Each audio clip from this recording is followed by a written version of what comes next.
Salam hormat dan salam Malaysia Madani. Bersama saya Lydia Yusrina Abdul Ilyas dalam Berita Pagi Sarawak, edisi Isnin 29 Mei. Perjuangan pemimpin lalu perlu dijadikan platform dalam menghayati pembangunan yang dialami dan merealisasikan aspirasi ekonomi digital negeri ini sekaligus menjadikan Sarawak negeri maju menjelang tahun 2030. Menurut Premier Sarawak Datuk Patinggi Tan Sri Abang Johari Tun Openg, Sarawak kini menjadi negeri yang bakal mengeluarkan tenaga karbon, hidrogen dan minyak yang dihasilkan dari alga. Datuk Patinggi Tan Sri Abang Johari memberitahu dalam meneruskan usaha tersebut, rakyat negeri ini perlu mengekalkan semangat perpaduan yang utuh tanpa mengira kaum, agama dan latar belakang. Beliau menyatakan demikian dalam ucapannya pada Majlis Perasmian Konvoi Kembara Sarawak 60 Tahun Merdeka di Taman Awam Lawas. Pada majlis tersebut, Datuk Patinggi Abang Johari merasmikan pelepasan Konvoi Kembara Sarawak 60 Tahun Merdeka yang akan menjelajah 12 bahagian di seluruh Sarawak.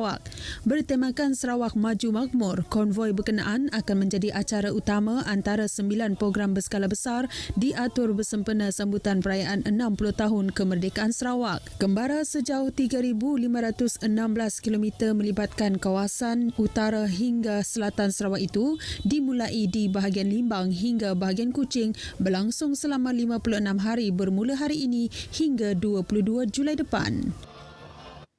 Sementara itu, Datuk Patinggi Abang Johari memberitahu Sarawak mempunyai sumber untuk menyumbang kepada usaha menangani fenomena perubahan iklim dunia. Jelasnya, sumber asli sedia ada akan dimanfaatkan bagi menjana tenaga hijau dan boleh diperbaharui selaras dengan peralihan ekonomi negeri ke ekonomi baharu. Datuk Patinggi Abang Johari memaklumkan Sarawak mempunyai teknologi baharu untuk menangkap dan menyimpan karbon. Beliau berkata oleh kerana itu Sarawak memasuki era baharu dengan melaksanakan aktiviti perdagangan karbon. Datuk Patinggi Abang Johari berkata dengan itu hutan tidak akan ditebang kerana sumber tersebut akan digunakan untuk mendapatkan komoditi karbon seterusnya menerusi proses fotosintesis mengeluarkan oksigen yang dihendaki oleh dunia. Beliau berkata demikian dalam Majlis Pelancaran Kembara Sarawak Merdeka bersempena dengan sambutan perayaan 60 tahun Sarawak Merdeka di Taman Awam Lawas. Datuk Patinggi Tan Sri Abang Johari menambah, selain memanfaatkan komoditi karbon, peralihan ke ekonomi baharu ini turut melibatkan sumber tenaga lain seperti alga untuk menghasilkan bahan api penerbangan mampan. Dalam pada itu, Datuk Patinggi Abang Johari memaklumkan kerajaan negeri di bawah Gabungan Parti Sarawak GPS akan terus melaksanakan pembangunan infrastruktur di utara Sarawak khususnya daerah lawas. Datuk Patinggi Tan Sri Abang Johari mendedahkan tumpuan kerajaan GPS pada masa ini termasuk pelaksanaan projek lapangan terbang lawas, jalan raya, jambatan, bekalan elektrik, telekomunikasi dan lain-lain. Beliau memberitahu sekiranya semua projek tersebut dapat disiapkan, lawas akan mengalami pembangunan asas yang akan mendatangkan banyak manfaat kepada penduduk setempat. Selain itu, pembangunan ini akan menarik pelancong luar untuk datang berkunjung ke lawas. Datuk Patinggi Tan Sri Abang Johari berkata demikian pada majlis pecah tanah sebuah pasaraya dan hotel baru di Jalan Merapok, Lawas. Masyarakat tempatan perlu terus memberi sokongan penuh kepada Kerajaan Sarawak di bawah pimpinan Premier Sarawak Datuk Patinggi Tan Sri Abang Johari Tun Openg yang mempunyai visi untuk membangunkan negeri ini. Menurut Timbalan Premier Datuk Amar Awang Tengah Ali Hassan, Premier Sarawak mempunyai komitmen yang tinggi dalam memastikan negeri ini menjadi maju menjelang tahun 2030. Datuk Amar Awang Tengah memberitahu ia selaras dengan strategi pembangunan pasca COVID-19 PCDS 2030 yang diilhamkan oleh Premier sendiri. Beliau berkata pelbagai inisiatif telah diluluskan oleh Datuk Patinggi Abang Johari bagi membangunkan bahagian Limbang sekaligus memberi kemudahan kepada rakyat tempatan. Datuk Amar Awang Tengah memaklumkan ia termasuk pembangunan infrastruktur jalan raya seperti Lebuh Raya Pesisir Utara, pembinaan lapangan terbang baharu lawas serta pemberian peruntukan bagi mengatasi isu sekolah daif. Beliau berkata demikian pada majlis makan malam komuniti bersama Premier Sarawak di Stadium Tertutup Lawas. Dalam pada itu, Datuk Amar Awang Tengah meniru warga awam terus bersatu padu tanpa mengira latar belakang bagi mempertahankan kestabilan negeri ini. Semangat permuafakatan dan saling hormat menghormati antara pelbagai suku kaum di Sarawak, khasnya di Miri, hendaklah sentiasa diperkasakan bagi melancarkan lagi penganjuran setiap program yang dilaksanakan. Menteri Pengangkutan Sarawak Datuk Seri Lee Kim Shin menegaskan semangat perpaduan, persefahaman dan bertolak ansur mampu melahirkan masyarakat dan negara yang mampan. Malah beliau memberitahu semangat perpaduan yang dipupuk sejak dari kecil dan kuasa penolakan terhadap pengaruh negatif yang merosakkan keamanan serta keharmonian juga perlu dipertingkatkan. Datuk Seri Lee Kim Shin berucap merasmikan Majlis Ramah Tamah Gawai Dayak 2023 anjuran Persatuan Harapan Miri di Pusat Aktiviti Warga Emas Miri. Beliau juga menyeru agar sikap saling membantu antara satu sama lain juga perlu diamalkan bagi menolong mereka yang memerlukan, khususnya menjelang musim perayaan bagi meringankan beban dan berkongsi keriangan. Sebenarnya itu beliau turut memuji Persatuan Harapan Miri yang membantu bukan sahaja ahli tetapi juga golongan yang memerlukan seperti pesakit terlantar, golongan orang kurang upaya OKU, ibu tunggal dan warga emas dengan menyerahkan bantuan seperti kerusi roda, tepung susu, beras, gula, minyak masak dan roti. Lebih 100 ahli Persatuan Ahli Pusat Aktiviti Warga Emas Miri dan 20 orang penerima serta wakil-wakil dari agensi kerajaan dan swasta telah disajikan dengan pelbagai persembahan dan makanan pada majlis itu.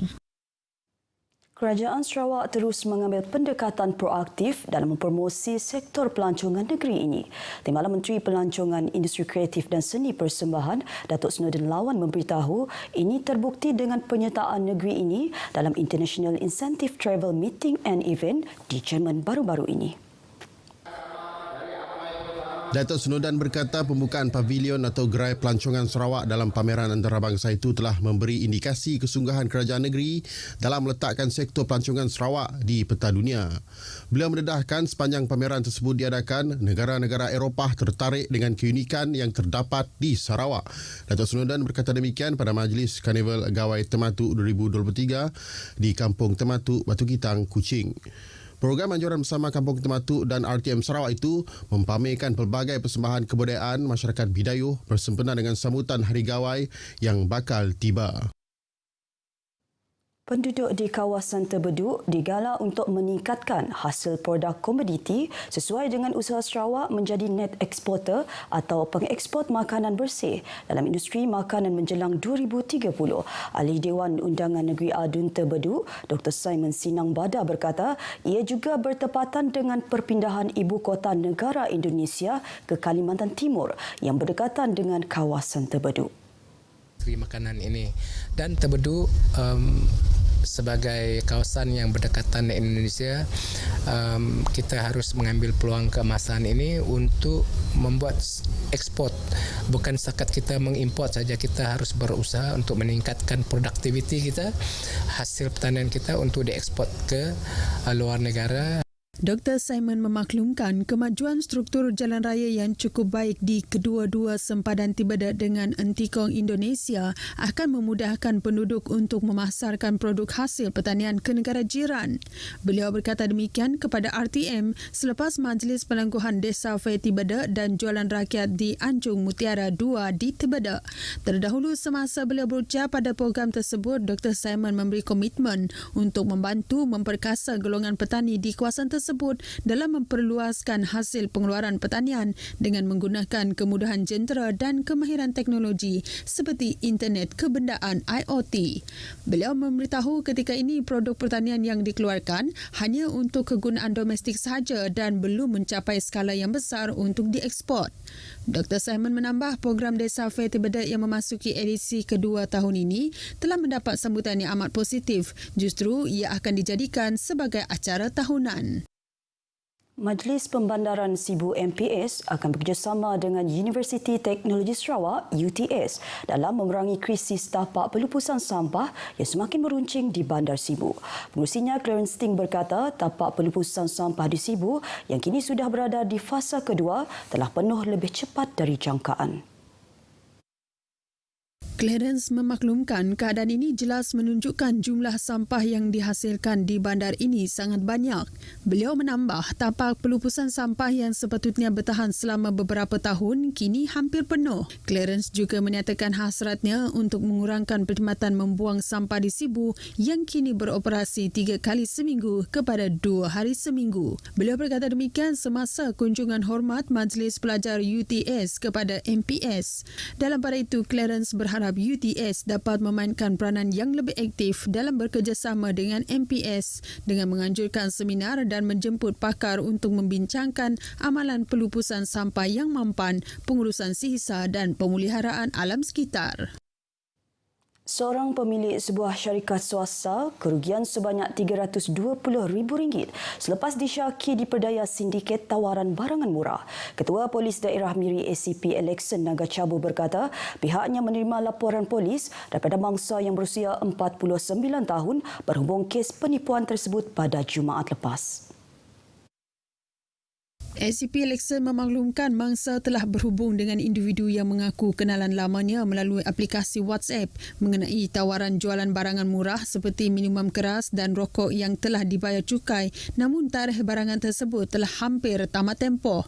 Beliau berkata mangsa telah membuat 16 pembayaran ke dalam akaun bank pihak ketiga menggunakan kaedah perbankan dalam talian membabitkan RM320,000 bermula 19 hingga 23 Mei lepas. Dalam kenyataan medianya, ACP Alexon berkata mangsa hanya menyedari dirinya telah diperdaya selepas barangan yang sepatutnya dihantar ke Miri tidak tiba dan telefon pengadu telah disekat oleh suspek. Beliau memberitahu siasatan sedang dijalankan di bawah Seksyen 420 Kanun Keseksaan. Dalam pada itu, ACP Alexon menasihatkan orang ramai supaya sentiasa berwaspada dan tidak mudah percaya atau terpedaya dengan tawaran barangan harga murah yang tidak wujud ataupun mendedahkan serta memberi sebarang butiran kewangan kepada pemanggil yang tidak dikenali. Paparan itu tadi mengakhiri berita pagi Sarawak edisi Isnin 29 Mei. Seterusnya ikuti Selamat Pagi Malaysia selepas ini. Salam Malaysia Madani.